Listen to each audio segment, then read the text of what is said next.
그런데 최재형 전 원장, 윤석열 전 총장, 저희가 앞서 말씀드렸던 두 인물 말고도 문재인 정부 사람 가운데 한 명인 이 사람 역시 오늘 사실상 대권 도전을 시사했습니다.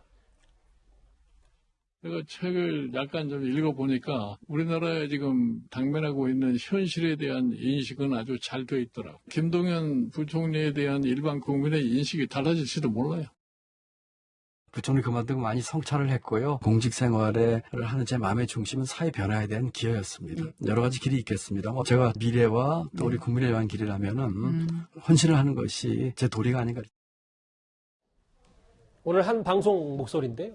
구장처장 저희가 일부 기사의 제목을 인용해서 현 정부 고위직 야권의 대권 하이패스되나라는 제목을 한번 붙여봤는데 실제로 문재인 정부의 고위직들이 지금 줄줄이 대권 출사표를 던집니다. 어떻게 받아들이면 될까요?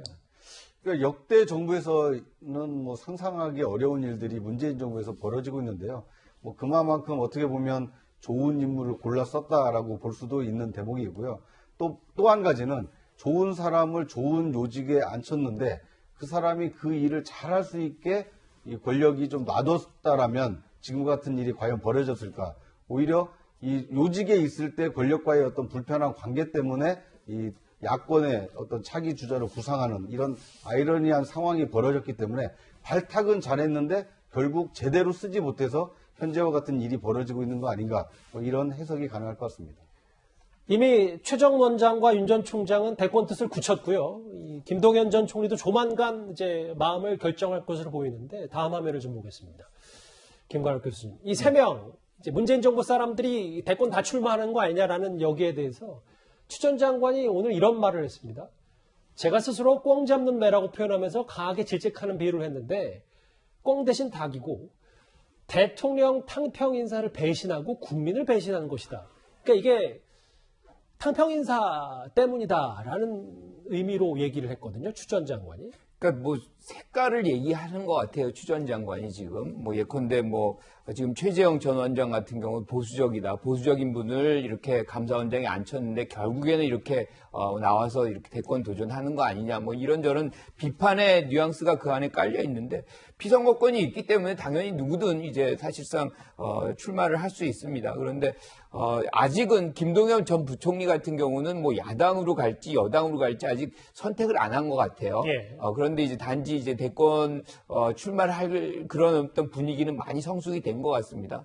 저는 이 세 분이 사실상 문재인 정부에 있었지만 자신들의 어떤 경험을 바탕으로 해서 좋은 경쟁을 통해 가지고 대한민국을 더 새롭게 한다 그러면 좋은 경쟁에 너도 나도 참여해서 이번 대선을 좀 더 풍요롭게 가져가는데 기여했으면 좋겠다 이렇게 쉽게 평가하고 싶습니다. 이두하 변호사님. 추 전 장관의 평가 이게 다 문재인 정부가 탕평 인사한 덕인데 국민을 배신하고 대통령을 배신했다. 이게 추 전 장관의 주장입니다. 아니, 국민을 배신했다고 말씀을 하시는데 그걸 얼마나 국민들이 동의를 할지 모르겠고요. 그 탕평 인사라고 말씀을 하시는데 그럼 법관이 진보 보수로 딱 나뉘어 있나요? 그러니까 그 최재형 전 감사원장은 법관이었는데 법관은 그냥 법률과 그 양심에 따라서 재판하는데 그 사람들을 보수 인사라고 구분을 해갖고 계셨다는 것도 좀 특이하다고 생각하고요. 김동연 전 부총리에 대해서도 마찬가지죠. 진보 보수로 나뉘어서 진보 본인들하고 다른 편이었다 이렇게 생각하는 이런 편가르기가 문제라고 생각하고요. 저분들도 가치를 위해서 더 높은 충성심을 갖고 국민들을 위해 일을 해보겠다 이렇게 판단할 수 있는 거죠. 근데 추미애 후보는 무슨 말씀을 하시든 자꾸 표를 깎아먹는 거 아닌가 싶은데 어떨지 모르겠어요. 피선거권이 있기 때문에 공직을 사퇴하고 출마하는 것은 개인의 자유입니다. 예. 하지만 공직자 가운데에는 임기가 정해져 있는 이 공직자들이 있습니다. 감사원장이 그렇고요. 검찰총장이 그렇습니다.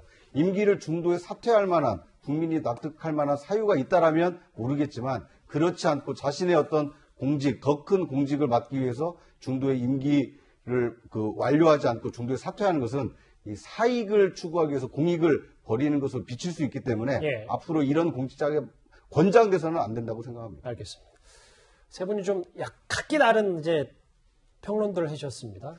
문재인 정부 사람들이 다 출마하는 거 아니냐라는 얘기까지 한번 정리를 해봤습니다. 이 소식은 여기까지고요. 다음 주제는 여당 내부로 좀 더 들어가 보도록 하겠습니다.